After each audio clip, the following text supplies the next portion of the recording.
અમદાવાદમાં જમીન નીચે પથરાયેલું ડ્રેનેજ નેટવર્ક દાયકાઓ જૂનું હોવાથી તેમાં ઝેરી ગેસ જમા થવાની સમસ્યા વકરી હતી।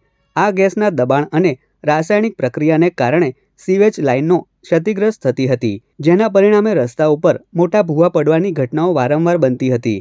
આ જોખમ ટાળવા માટે કોર્પોરેશન હવે રસ્તાની સપાટીથી ખાસી ઊંચાઈએ ગેસ રિલીઝ થાય તેવા વિશેષ વેન્ટિલેશન કોલમ તૈયાર કરી રહ્યું છે। આ પ્રોજેક્ટ હેઠળ શહેરના તમામ ઝોનમાં કામગીરી પ્રગતિમાં છે, જે પૈકી 446 જેટલા કોલમ કાર્યરત થઈ ચૂક્યા છે। આ કોલમ પાઇપની અંદર ઉદ્ભવતા વાયુઓને ઊંચાઈ પર છોડીને લાઇનનું આયુષ્ય વધારે છે અને ગેસના કારણે પાઇપ ડેમેજ થવાની પ્રક્રિયાને અટકાવે છે। આ પદ્ધતિથી ડ્રેનેજ સિસ્ટમની જાળવણી વધુ સરળ અને જોખમમુક્ત બની છે।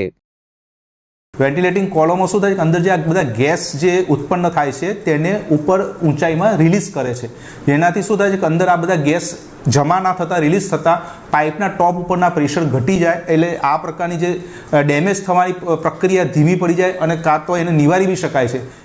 ટેકનોલોજીના આ વિશિષ્ટ પ્રયોગથી શહેરના આંતરમાળખાને નવી મજબૂતી મળી છે।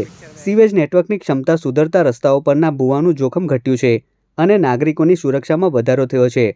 અમદાવાદ મ્યુનિસિપલ કોર્પોરેશનનો આ અભિગમ આધુનિક એન્જિનિયરિંગ અને શહેરી સુવિધા વ્યવસ્થાપનનું ઉત્તમ ઉદાહરણ પૂરું પાડે છે। અમારા તમામ 7 ઝોનમાં 691 જેટલા વેન્ટિલેટિંગ કોલમની આ વર્ષમાં કામગીરી હાથ ધરી હતી। એમાંથી 450 જેટલા કોલમો અમે ઊભા કરેલા છે। આ બધા કોલમો ઊભા થવાથી અંદરના ગેસ ઉપર સરળતાથી રિલીઝ થશે અને જેની અંદરની જે આ ખવાઈ જવાની પ્રક્રિયા છે તે નિવારી શકાશે અને જે સુરેજ સિસ્ટમમાં આપણે જે બ્રેકડાઉનો પડે છે, ખવાઈ જાય છે, સેટલમેન્ટ થાય છે, એનું અમે મહદઅંશે નિરાકરણ કરવા માટે આ એક પ્રયત્ન હાથ ધરવામાં આવેલો છે।